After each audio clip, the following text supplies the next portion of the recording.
Every week I get messages from NRIs who are on the fence about moving back. One family told me that they were packing after 18 years in the US but had no idea whether to sell their house there or keep it. Another couple was debating school admissions in Gurgaon while still living in Dubai. And just last week, someone confessed they had flown in with 6 suitcases but hadn't even converted their saving accounts to NRO yet. And I get it. Moving back to India is not just a ticket and a flight. It's money, taxes, kids' education, parents' health, documents, SIM card, and the list is endless. Which is why today I want to give you the same planner's playbook we use with NRI people. No panic, no scare tactics, just practical steps that help you return with clarity. Hi, I'm Mohini and welcome back to SB NRI. I'll tell you some data. In 2025, more than 1 in 5 NRIs are actively considering a move back to India.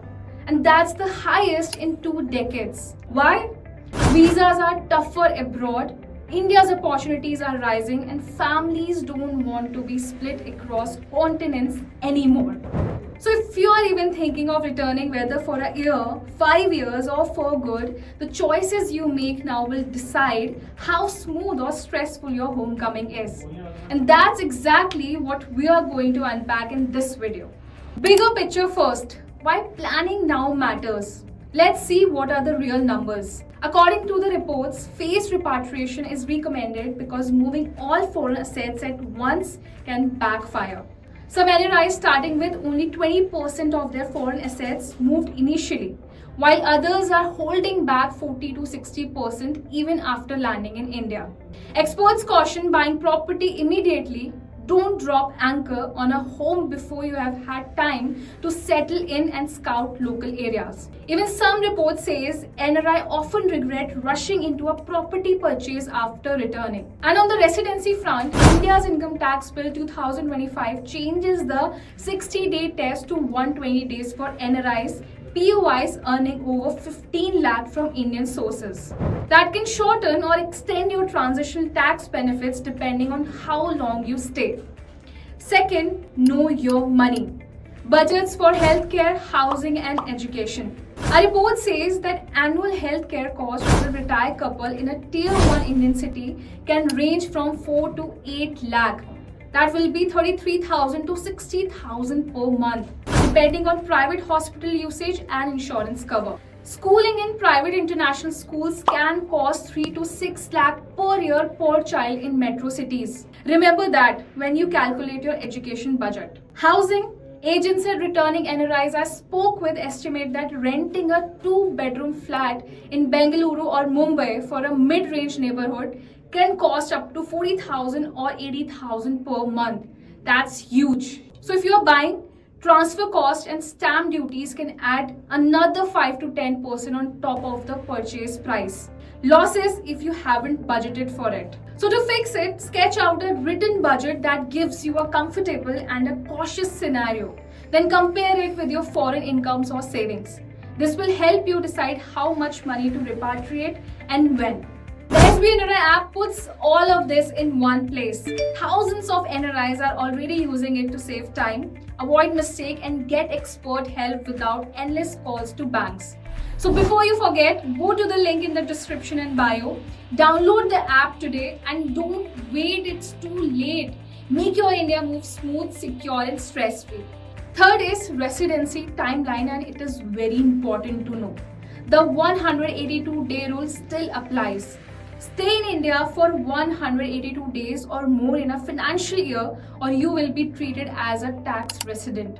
But if your Indian source income is 15 lakh or more, the 60-day rule is replaced by a 120-day threshold under the new Income Tax Bill 2025. Next, if you return in March versus January, your RNOR window could last differently. Timing your return matters. Some guidelines say returning early in a financial year can give you a full 3-year RNOR transition, while late returns might shorten that window. Now comes the FRNOR status that typically lasts 2 to 3 financial years after your return.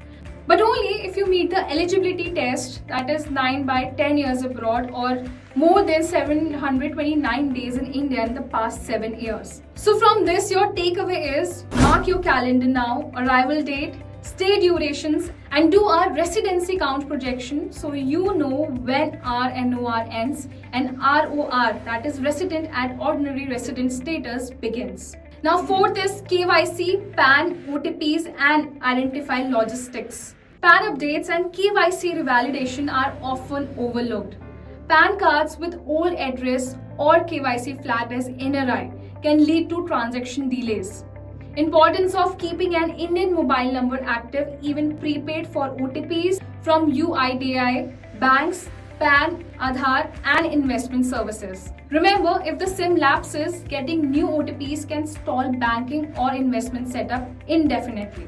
Make notarized digital backups of passport, PAN, Aadhaar, Visa and store them in a secure cloud folder.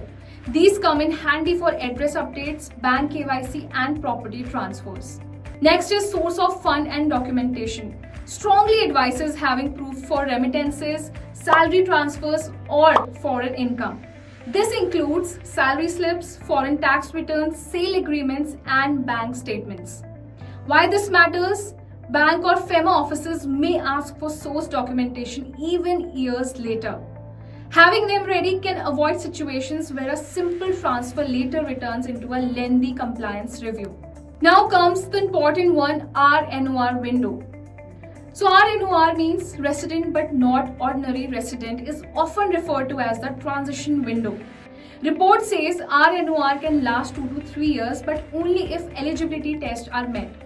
If your return after being abroad for long enough, example NRI status in 9 or the prior 10 years, or your India stays in the past 7 years is under 729 days.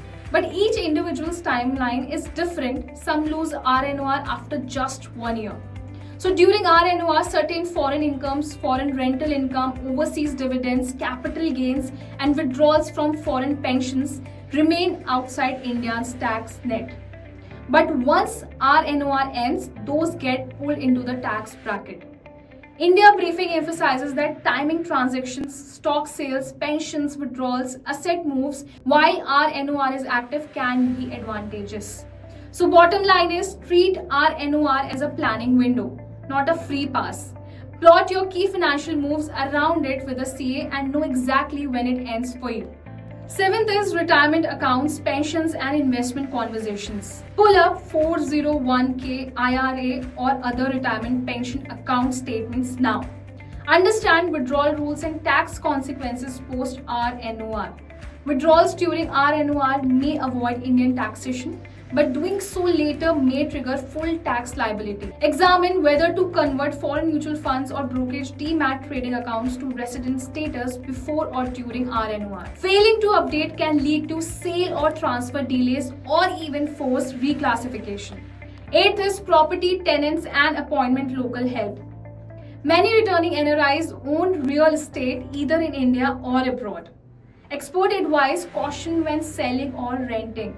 Recommending a trusted power of attorney at home if you aren't physically present, or tenant issues or sale paperwork.